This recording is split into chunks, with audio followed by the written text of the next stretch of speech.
اعوذ باللہ من الشیطان الرجیم، بسم اللہ الرحمن الرحیم۔ آج کے ہمارے لیکچر کا موضوع ہے کہ غسل مس میت کب واجب ہوتا ہے اور اس غسل کا طریقہ کیا ہے۔ تو یہ بہت زیادہ سمجھنے کی بات ہے، اکثر لوگوں کو یہ پتہ ہی نہیں ہوتا کہ غسل میت کیسے واجب ہوتا ہے۔ تو ساری ویڈیو دیکھیں اور ہمیں دعاؤں میں یاد رکھیں۔ غسل مس میت کب واجب ہوتا ہے اور غسل کا طریقہ کیا ہے؟ سب سے پہلے جب آدمی مر کر ٹھنڈا ہو جائے، جب آدمی کی روح نکل جائے، آدمی مر جائے، تو تب اس کا جسم گرم ہوتا ہے، تو اس کا بدن جب ٹھنڈا ہو جائے تو اس کے بعد جب اس کو ہاتھ لگائیں گے تو غسل مس میت واجب ہو جائے گا۔ اور 3 غسل جو میت کو ہوتے ہیں، ان تینوں غسلوں کے پورا ہونے سے پہلے اگر آپ ہاتھ لگائیں گے تو غسل مس میت واجب ہو جائے گا۔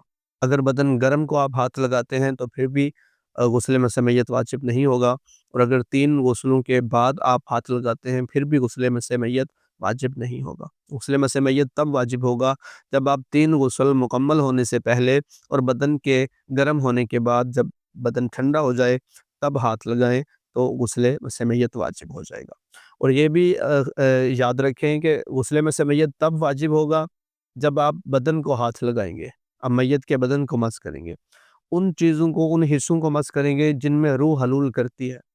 جسم کے ایسے حصے جن میں روح نہیں ہوتی ان کو ہاتھ لگانے سے غسل مس میت واجب نہیں ہوگا، جیسے ناخن ہیں، جیسے بال ہیں، تو ان میں روح حلول نہیں کرتی، جیسے دانت ہے۔ تو جب آپ ان چیزوں کو ہاتھ لگائیں گے تو غسل مس میت واجب نہیں ہوگا۔ جن جن حصوں میں روح حلول کرتی ہے ان حصوں کو ہاتھ لگانے سے غسل مس میت واجب ہوگا۔ جسم کا حصہ جب جدا ہو جائے اور اس میں ہڈی بھی ہو، جسم کا حصہ جب آپ کا بازو، آپ کی ٹانگ یا جسم کا کوئی حصہ ایسا اللہ نہ کرے جدا ہو جائے اور اس میں ہڈی بھی ہو تو اسے بھی ہاتھ لگانے سے غسل مس میت واجب ہو جائے گا۔ لیکن اگر اس میں ہڈی نہیں ہے، صرف گوشت ہے، تو پھر ہاتھ لگانے سے غسل مس میت واجب نہیں ہوگا۔ شرط یہ ہے کہ اس میں ہڈی ہو، یہ چاہے زندہ کا حصہ جسم کا جدا ہو چاہے مردہ کا، آپ اسے ہاتھ جب لگائیں گے تو غسل مس میت واجب ہو جائے گا۔ حمل ساقط ہونے کی صورت میں، کوئی عورت ہے، حاملہ ہے، اسے حمل ہے اور اس کا حمل ساقط ہو جاتا ہے تو اس عورت پر غسل مس میت واجب ہو جائے گا، وہ غسل مس میت کرنے کی پابند ہوگی۔ جانور، کتا مر جائے، سور مر جائے، کوئی جانور مردہ ہو جائے تو اس کے بارے میں کیا شرعی حکم ہے؟ تو جب کتے کو آپ ہاتھ لگائیں، مردہ کو، سور کو ہاتھ لگائیں یا کسی جانور کو جو مر جائے، مردہ کو ہاتھ لگائیں تو آپ نے صرف ہاتھ دھونے ہیں، پاک کرنے ہیں، آپ پر غسل مس میت واجب نہیں ہوگا۔ غسل مس میت آپ پر تبھی واجب ہوگا جب آپ کسی آدمی کے میت کو ٹھنڈا ہونے پر ہاتھ لگائیں گے، پھر غسل مس میت واجب ہو جائے گا۔ شہید کی میت کا حکم، شہید کی میت کا حکم ظاہر ہے، جب شہید کی میت پر غسل ہی واجب نہیں ہے تو پھر شہید کی میت کو ہاتھ لگانے سے غسل مس میت واجب نہیں ہوگا۔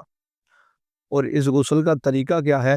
جیسے ہم غسل جنابت کرتے ہیں، جیسے باقی غسلوں کا طریقہ ہے، بالکل اس کا بھی ویسے ہی طریقہ ہے، بس آپ نے نیت کرنی ہے، غسل مس میت کرتا ہوں واجب قربتاً اللہ۔ اور اس غسل کے بعد آپ کو طہارت کے لیے، نماز کے لیے وضو کرنا ضروری ہوگا۔ یہ غسل جنابت کی طرح اس کا حکم نہیں ہے۔